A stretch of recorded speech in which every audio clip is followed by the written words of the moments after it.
Halo para trader, kembali lagi di analisa harian kita mulai untuk tanggal 16 sampai 20 Juni ke depan ya. Baik analisa harian untuk hari Senin dan mingguan ke depannya. Per saat ini kita record hari Sabtu jam 8. Oke. Masih berada di area Fibonacci benar-benar kemarin di pagi hari pas kita record jam 9-an ya.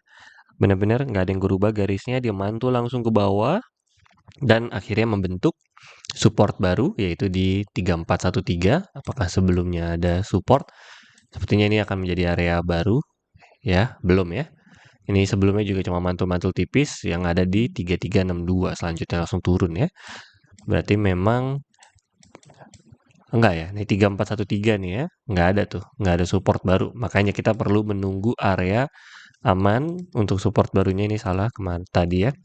Sudah dihilangkan saja. Ini akan menjadi area baru kita untuk entry buy cicil lagi ya. Kalau tidak ada news yang bisa bikin jebol, karena ini akan menjadi terlihat akan menjadi area baru dan cukup valid ya, karena perbedaannya sudah mau $30 dari 3413 ke resistannya 3435 ya, walaupun $20 doang. Sebenarnya sekitar 30 sih aman ya, tapi ini sudah ngebentuk setidaknya untuk sideways-nya atau pembentukan tren kecil untuk melanjutkan ke bullish-nya lagi ya. Dan ini masih bullish trend ya teman-teman ya, masih naik terus.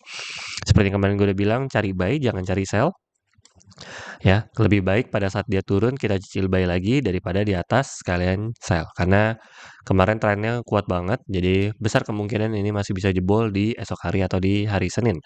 Jadi kalau misalnya ada penurunan, malah kita cari buy, tapi kalau misalnya terbang tinggi, tidak cari sell.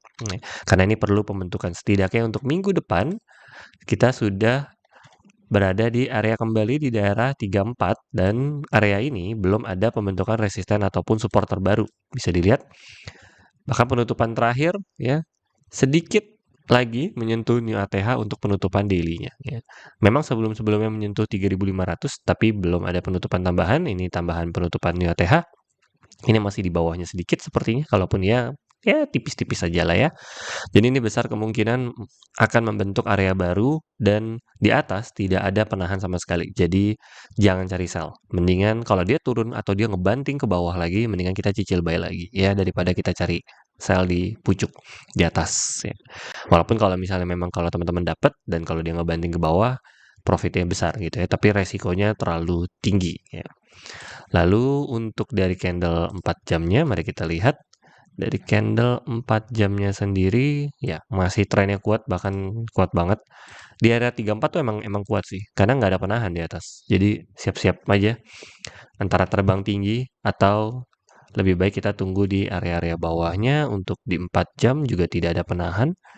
3392 itu ada lebih aman lagi ya, untuk kita cari buy buat teman-teman yang mau scalping ya. Di area sinian tadi ya, 33392 lebih aman lagi. Jadi kita mundurin sedikit. Ini 1 jam doang sih. Terlalu riskan soalnya ya. Di 3413 ini walaupun sudah cukup valid, tapi lebih aman lagi kalau kita cari yang lebih bawahnya lagi. Kalau tiba-tiba ngebanting. Lot kecil boleh lah. Lot kecil boleh lah 3413. Lalu kedepannya masih bisa naik ke atas karena ini sudah tidak ada penahan, maka lebih baik kita cari buy. Oke, lalu mari kita lihat newsnya. Newsnya ada apa aja?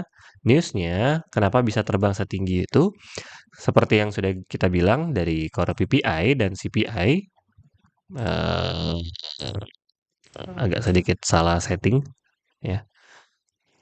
Dari intinya dari CPI ya dan PPI, oke dia keluar. Ini tuh combo maut ya. Ini merah USD berarti gold terbang naik ya. Buat yang nanya lagi, kemarin ada yang DM juga gimana cara baca news. Intinya kalau USD-nya merah, maka gold terbang. Lalu kalau misalnya dia ke bawah, seperti biasa ingat ada namanya bandar bermain ya. Jadi tidak memang semudah itu untuk membaca news. Kayak misalnya, wah merah nih berarti kita tinggal cari buy aja. Oh tidak semudah itu buat bandar ya. Karena broker, bandar semua kan tahu posisi kalian. Jadi mereka saatnya cari profit adalah saat seperti itu ya. Disentuh SL kalian semua ya. Atau teman-teman yang mainnya Ya apalagi yang SL-nya cuman 5, 10 gitu ya, habis lah itu ya. Paling tidak sekali dimainin tuh bisa $20 gitu. Jadi kayak dibikin turun dulu, ini kan seharusnya terbang ya. Begitu Indonesia keluar diturunin dulu sampai sekitar $20. Nah, itu cari SL-nya tuh.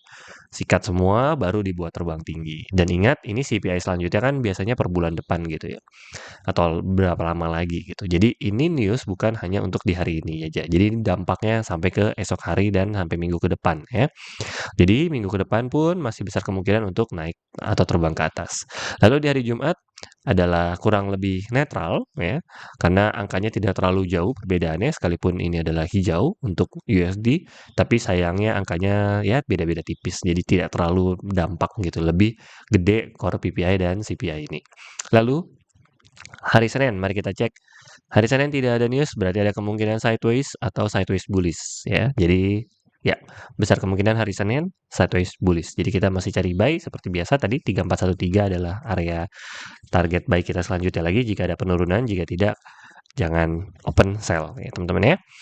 Lalu di hari Selasa Jepang ada wah lumayan ya, akan ada pergerakan setengah 8 malam retail sales. Oke, hari Rabu GBP, CPI, USD ya, unemployment claim seperti biasa. Hari Rabu ya, bergerak tipis, lalu hari Kamis apa ini? Dari pagi sudah merah. Dari jam 1 Federal Funds, EOFJ seperti biasa mendingan out dari market untuk hari Kamis jam 1 nanti ya. Namun nah ini nih yang gua menantikan ya, apakah robot kita sanggup untuk menahan news FOMC. Gue bakal sengaja biarkan, kita akan lihat minggu depan apakah akan kena SL atau kena SL 2 kali nggak kalau hasil newsnya adalah turun ke bawah. Ya, ini gue malah menantikan ya supaya kita tahu robot kita kuat nggak nahan FOMC news. Karena ini gede nih. Ini sekali gerak bisa 100 gitu ya. Kalau terbang udah siap-siaplah melayang ya. Tapi kalau turun ke bawah ya kita lihat. Lalu jam setengah 8 pagi ini ngeri sih kami sih. Ini buat trader news nih suka banget nih ya. Buat teman-teman yang pengen bertahan di market mendingan out di hari Kamis ya. Dari Rabu malam lebih tepatnya. Dari Rabu malam udah out, biarin aja kalau misalnya kalian loss posisinya, kebetulan lagi loss udah. Mending tinggalin dulu ya. Jangan trading di hari Kamis, cari hari lain. Hari Jumat masih seperti biasa. Ya berarti hari Jumatnya mengikuti hasil news di hari Kamisnya. Hasilnya apa tinggal ikutin aja. Karena ini newsnya kecil-kecil semua. Tidak ada news yang terlalu besar di hari Jumat tanggal 20. Kamis 19 akan menjadi penentu. Sepertinya bisa menjadi nilai TH. Kenapa? Karena dari news geopolitik, mari kita berpindah. Israel dan Iran kembali bombardir ya. Makanya kemarin terbang ya, siap-siap saja masih akan terus naik karena tidak selesai-selesai war ya. Lalu dari update selanjutnya Rusia Ukraina, Rusia sudah berhasil merampok 3 sumber daya alam dari Ukraina, ya bisa dibilang Rusia menang lah ya. Ya gimana nggak menang ya? Ya lanjut lagi dari Trump dan China, trade-nya pun akan segera berakhir karena sudah mendekati kesepakatan. Ya singkatnya ya karena sudah handshake di sini ya, agreement holds. Ya. Asalkan tidak bermain di belakang lagi ya, Pak Trump ya.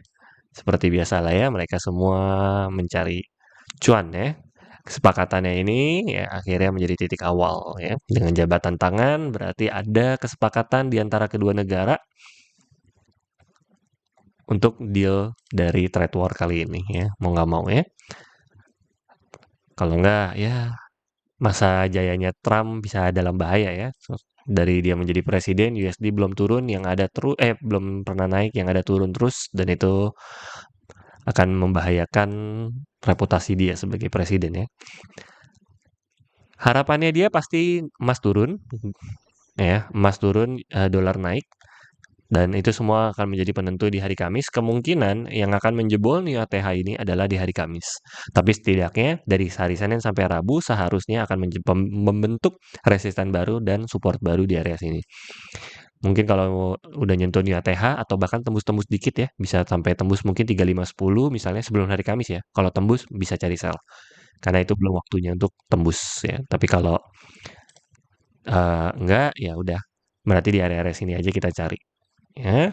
Kita tunggu hari Kamis dan hari Senin sideways bullish ya, lebih baik kita cari buy ataupun akan menjadi sideways, bisa tipis-tipis cari sell kalau teman-teman mau mungkin ya daerah tembus-tembus dikit gitu ya 3350 masih 34 ya udah nggak 33 ya 3450 bolehlah tipis-tipis cari sell tapi ingat selalu pasang SL kalau teman-teman cari sell karena takutnya kita nggak tahu ada news geopolitik yang mendadak meledak gitu ya tiba-tiba perang lagi di mana hingga akhirnya bisa terbang langsung ke nilai TH ya kan cukup floating loss-nya cukup besar gitu ya walaupun mungkin akan dengan cepat juga akan kembali gitu tapi tetap jauh lebih aman cari buy jangan cari sell oke sementara di minggu depannya so segitu saja analisa harian kita kali ini dan minggu depan salam cuan.